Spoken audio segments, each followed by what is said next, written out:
महावीर पुनलाई भेट्नु त स्यालको सिंह भेटे जस्तो हो भने किनभने महावीर कहाँ हिरा त कहाँको गएको किरा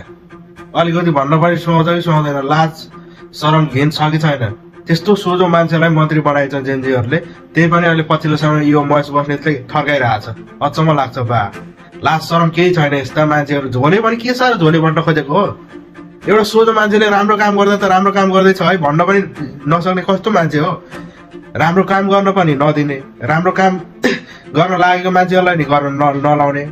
यस्ता मान्छेहरूको झोले यस्ता झोलेको पछाडि लाग्ने कस्तो झोलेहरूलाई अचम्म लाग्छ महावीर पुन जस्तो सोझो मान्छेलाई यस्तो टिपा टुपडी गरेर बस्छ यो महेश बस्नेत कस्तो खालको मान्छे होला तपाईँहरू आफै सोच्नुहुन्छ यस्तो बौला पागलहरूको पछि लाग्ने हाम्रो त्यो दाजुभाइहरू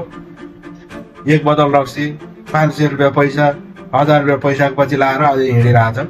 लाज शरम घिन केही लाग्दैन अचम्म लाग्छ बा नेपालको हालत देखेर नेपालको युवाहरू देखेर महेश बस्नेतको पछाडि लाग्ने कस्ता चाहिँ झोलेहरू हुन् अचम्म छ।